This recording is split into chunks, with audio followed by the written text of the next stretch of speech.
ఇక సంక్రాంతికి రైతు భరోసాపై కాంగ్రెస్ సర్కార్ వేగంగా అడుగులు.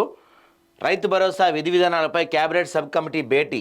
ఎకరాకు 500 రైతుల అకౌంట్లో వేసే విధంగా కసరత్తు.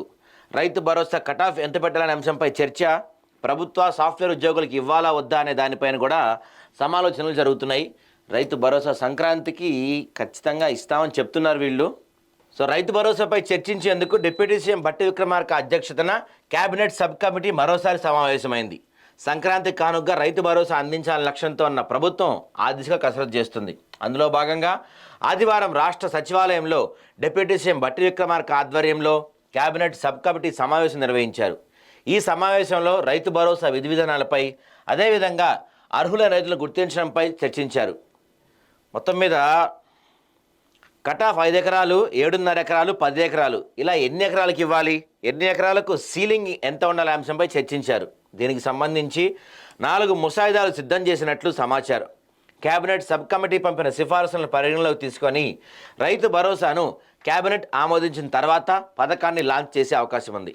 అయితే రైతు భరోసా స్కీమ్ను ప్రభుత్వ ఉద్యోగాలు, సాఫ్ట్వేర్ ఉద్యోగాలకు ఇవ్వాలా వద్దా అనే అంశంపై కూడా చర్చ జరిగినట్టు సమాచారం. అదేవిధంగా పీఎం కిసాన్ ద్వారా కొన్ని నిబంధనల వల్ల అప్పట్లో కొందరు రైతు బంధుకు అనర్హులుగా ఉన్నారు. పీఎం కిసాన్ స్కీమ్ నుండి కొన్ని అంశాలను మినహాయించి ఎలాంటి అంశాలను పరిగణలోకి తీసుకోవాలో చర్చించారు. వీలైనంత ఎక్కువ మందికి పథకం అందేలా చూడాలని నిర్ణయించినట్టు తెలుస్తుంది. ఎందుకంటే పీఎం కిసాన్ నిబంధనలు అమలు చేస్తే చాలామంది నష్టపోయే అవకాశం ఉండటం వలన రైతులకు మేలు చేసే విధంగా ఎలాంటి నిబంధనలు తీసుకోవాలో చర్చించారు. కొత్త ఏడాది భూమాత, రైతు భరోసా స్కీములను ప్రారంభించే అవకాశం ఉంది. గత ప్రభుత్వ హయాంలో రాళ్ళు, రప్పలు, నిరుపయోగమైన సాగుకు ఉపయోగపడిన భూములకు కూడా రైతు బంధు ఇచ్చారు. ఈసారి అలా కాకుండా సాగు యోగ్యమైన భూములకు మాత్రమే ఇవ్వాలని సబ్ కమిటీ నిర్ణయించింది. ఈ సబ్ కమిటీ పంపే సిఫారసులను పరిగణలో తీసుకొని కేబినెట్ తుది నిర్ణయం తీసుకుంటుంది. ఆ తర్వాత పథకం ప్రారంభమయ్యే అవకాశం ఉంది. ఈ సంక్రాంతికి ఎకరాకు 7,500 రైతు అకౌంట్లో వేసే విధంగా ప్రభుత్వం కసరత్తు చేస్తుంది.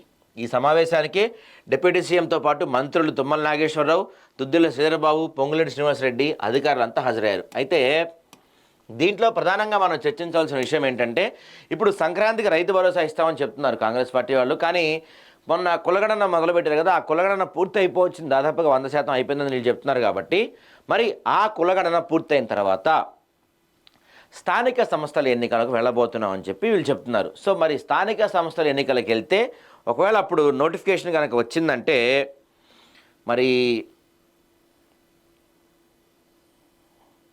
ఎలక్షన్ నోటిఫికేషన్ వస్తే రైతు బంధు కానీ రైతు భరోసా ఇవ్వడం కానీ సాధ్యం కాదు. మరి అప్పుడేం చేస్తారు? అంతేకాకుండా ఎవరెవరికి ఇవ్వాలి, రైతు కూలీలకు ఇవ్వాలా వద్దా, నిజంగా వ్యవసాయం చేసే వాళ్ళకి ఇవ్వాలా?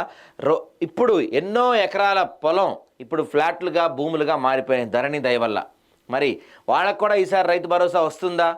భూభారతి అమలు చేసిన తర్వాత మార్చి మరి అవి సెట్ చేసిన తర్వాత రైతు భరోసా ఇస్తారా అనేది ప్రతి ఒక్కళ్ళలో ఉన్న కన్ఫ్యూజన్. మరి ఏ విధంగా దీన్ని దాటుకొని ముందుకెళ్తారు, ఏ విధంగా రైతు భరోసా అమలు చేస్తారనేది మాత్రం ప్రస్తుతానికి సస్పెన్స్గానే ఉంది.